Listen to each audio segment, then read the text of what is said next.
Hello and good morning. This is your host, Mona Bolsey. Welcome to the Habits of the Few. Today's episode, we are going to talk about perseverance. What does it mean to persevere? Is it a test of sheer will, discipline? Is it your mindset? Is it the habits that you've bestowed upon yourself? Is it your thought process? Is it the way that you were brought up? Well, to be quite honest, it's a little bit of all of those things. You know, perseverance for me is understanding a clear-cut path that you set for yourself, addressing and acknowledging your own limitations so that you can overcome them, and then adapting to change. Constantly being adapting to change.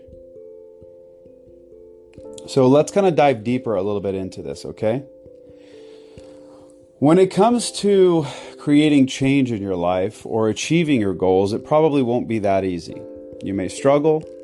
It's likely to take a little bit longer than you expected.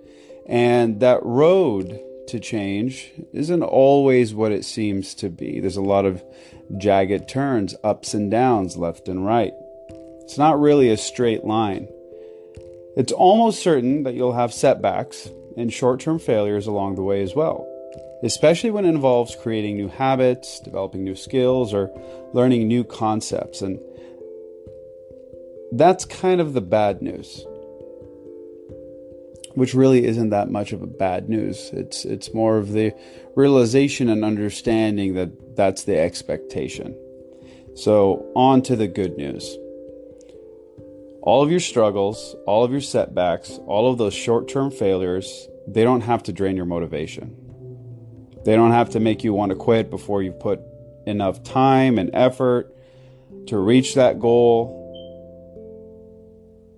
In fact, it can motivate you and propel you to new heights.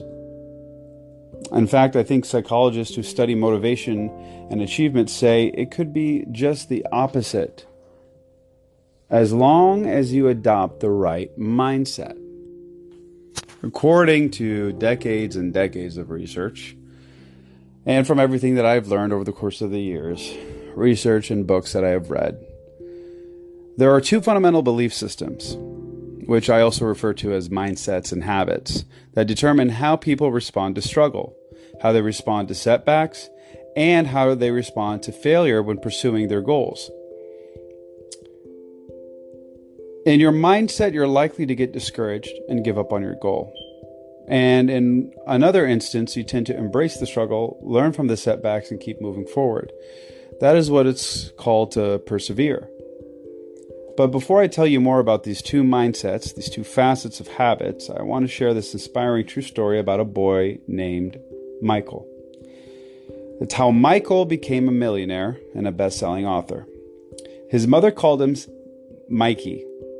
He fancied himself as a writer. He wrote his first story before he was old enough to shave. His mother liked it, said it was good enough to be in a book. After years and years of trial and tribulation, he set one of his stories to a magazine, hoping to get it published. But unlike his mom, they rejected it. Michael nailed the rejection letter to his bedroom wall, and he kept writing. By the time he was old enough to drive, he replaced the nail with a spike large enough to hold the ream of a rejection letters he'd received since the first. Still, he kept on going, and he kept on writing. 10 years came and went, along with many more rejection letters. Michael, now a struggling 26-year-old teacher with a wife and 2 children, receives a telegram from Doubleday Publishing. They tried to call him on the phone, but Michael and his wife were too broke at the time to afford telephone service. That was about to change, though, because the telegram was not another rejection letter. Doubleday had agreed to publish Michael's first novel, a horror story about Kari White, a teenage girl with telekinetic powers. They paid him a $2,500 advance for the book. Not long after, paperbacks Right to Carry sold for $400,000. And Stephen King was well on his way to becoming one of the most prolific and successful writers of modern times. Pretty interesting, right? Now, I use the name Michael to allude to who the author actually was, because I want you to pay attention to the story. If you notice that I started a little bit with the words, is with a name, because I'm supposed to be saying Stephen, and I didn't want to give the story away. I had to give you some allure. So I'm always inspired by stories of successful writers like Stephen King. You know, how they struggled for years and years and years. They endured rejection after rejection, failure after failure, but kept moving forward, kept honing their craft. They kept chasing their dream. I mean, look at J.K. Rowling as another example. This woman was practically depressed, broke beyond all measure, living on welfare, rejected by a couple dozen publishers before she finally found one to publish her Harry Potter book series. And as you probably know, she's now a multimillionaire. High multimillionaire. But of course, it's not just famous writers who struggle their way to the top. If you study the background of any successful person in any field, you'll often see there's a long road of struggle, the setbacks, failure, that's stretching out behind them. Many of these people, they were blessed with raw talent, intelligence, luck, or whatever other advantages that most people lack, but they weren't. That's the thing. These people are normal people who kept persevering and going and going and going and going and going. Here's the thing about entrepreneurship. I'm going to transition a little bit. Entrepreneurship it's one of those finicky things. I think back in the 1980s and 90s, if you told people you were an entrepreneur, they'd be like, what the fuck are you talking about, number one? Number two, they would think maybe, are you doing a network marketing pyramid scheme or something? Like, what is it to be an entrepreneur? Nowadays, everybody and their mom is putting entrepreneur on their Instagram handle or their bio, because they assume that entrepreneur is the new definition of a rock star, of an athlete. And that's the thing. That is what an entrepreneur. Not everyone can be an entrepreneur, just like not everyone can be a rock star. Not everyone can be a professional football player, basketball player, baseball player. There is a certain raw degree of talent. There's a certain amount of skills necessary, and then hard work that coincides with all of it, which is will and perseverance and habits and all of that combined, mindset. And so ultimately we couple entrepreneurship as a thing that everybody can go after, but that's just insanity to me.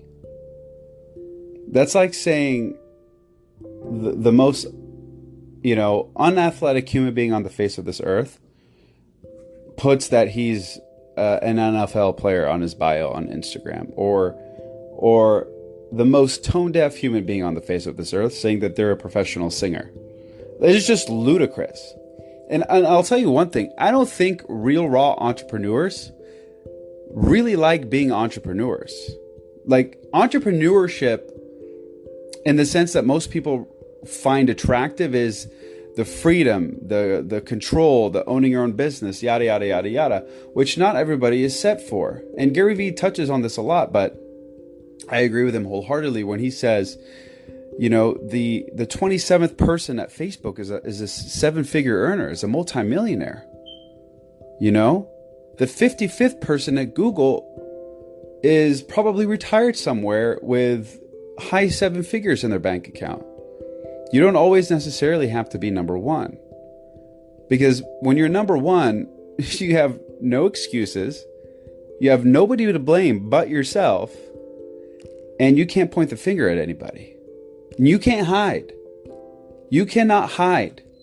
You are in the public eye. And you may not be in the public eye, but in the sense that if your business fails,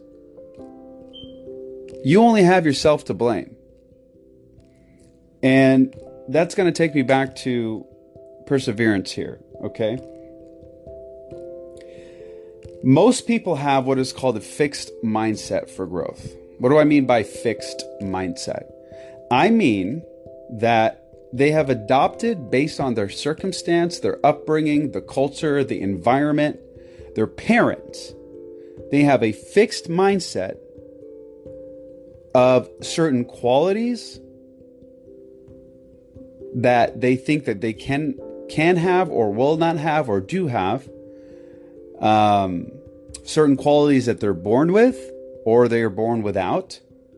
And there's not much that you can change about that. Now, qualities that you're born with or born without, such as an undeniable raw singing talent or athletic talent or a talent of persuasion. Yes.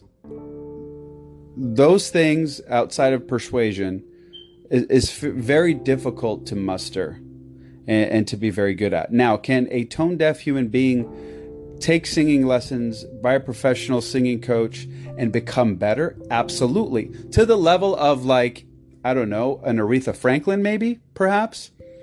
Highly doubtful. Can an average Joe train his body and mind to be a professional, football player status? Can they get to that extreme of those who have unbelievable raw talent? It's very unlikely. I'm not saying it's impossible, because nothing is impossible. The word itself says I'm possible. Or like Adidas' new slogan, impossible is nothing. I totally believe that. I was a scrawny kid. I have really small wrists. I have big hands, big feet, but really small wrists, really small ankles, really small calves. I think I graduated high school like 135 pounds soaking wet.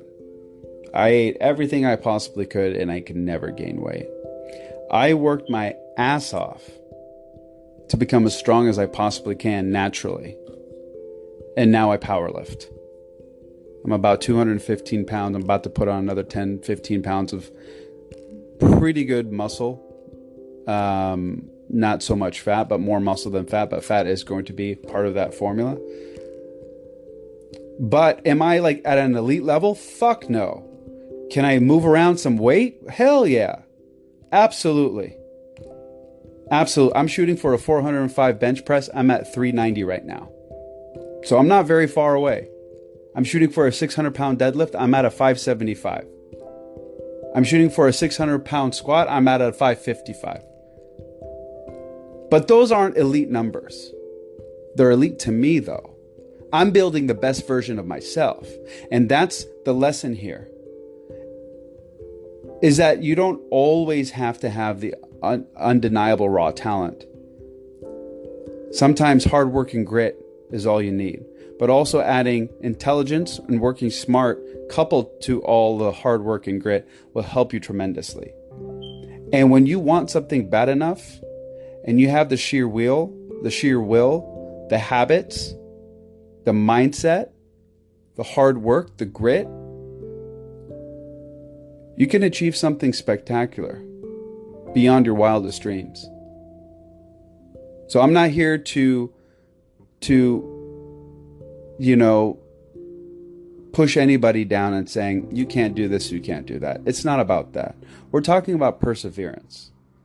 I truly believe in today's modern society, with the internet where it is, with social media where it's going, you can do things today that we couldn't even dream about 10, 15, 20 years ago. I started a digital marketing agency by myself from my freaking phone. A piece of shit laptop that barely freaking ran with an internet connection. And now I have a full service digital agency. I'm not smart. I'm really not.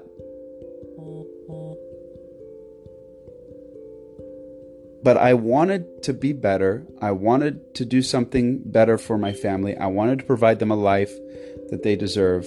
I wanted to be outside of the constructs of the 9 to 5, cog. I didn't want to work for anybody else. And you don't have to work for anybody else either. You don't have to have a 7, 8, 9-figure, company and be balls to the walls gangster out there with an entrepreneur badge on your bio. You could do freelance. You could work for yourself and make a good living and provide for you and your family. Working from home, running an online business, drop shipping, content marketing, digital advertising on a smaller scale. You can make $2,000, $5,000, $10,000, $12,000, $15,000 a month without having to hire anybody. By yourself. You're in control of the money that you earn. But that's a risk a lot of people aren't willing to take. And I remember when I shifted the mindset of being a salary-driven working cog in the society to I gotta kill to eat. That mentality, that shift, was a struggle for me. I wanted to quit a lot. There were so many days and so many times that I wanted to give up. And for me, when I look at my children, my beautiful children,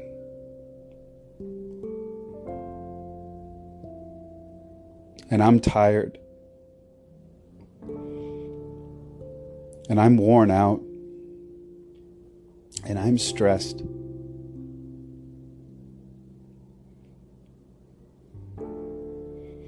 I tell myself, you're not doing this for you. How can you face them? You should be ashamed.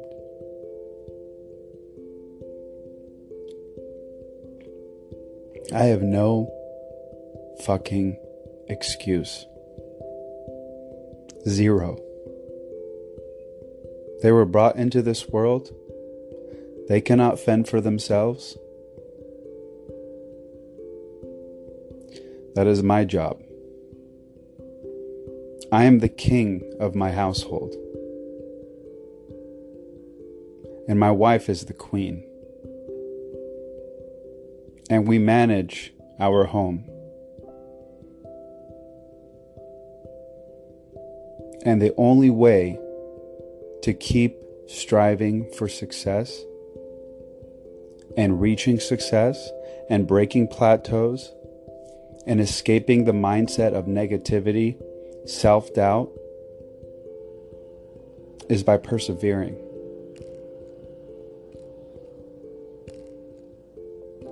That is the only way. Sometimes you have to look at things from a very binary standpoint.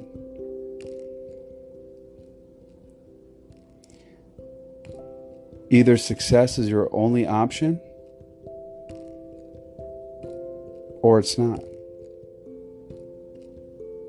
But you have to look at it from the perspective that it is your only option. You have no other option. You cannot fall back on something. You do whatever it takes to make it work. And in the meantime, doing that, if you have to pick up another job, work nights, do some freelance work, whatever it is, that's what you must do. Not everybody's dreams are luxurious. Not everybody's dreams are to be rich and famous and have a private jet and live on a private island. Most of us just want to be in control of the lives that we lead and the lives that we live.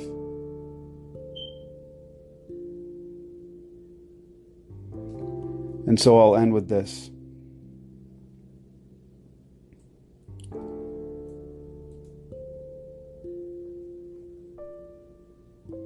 When you've got a fixed mindset, You are the victim. You become the victim. You make excuses. I can't do this and I can't do that.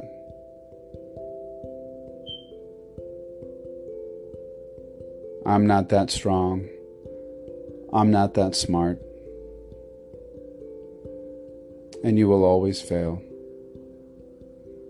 Or you can choose a growth mindset.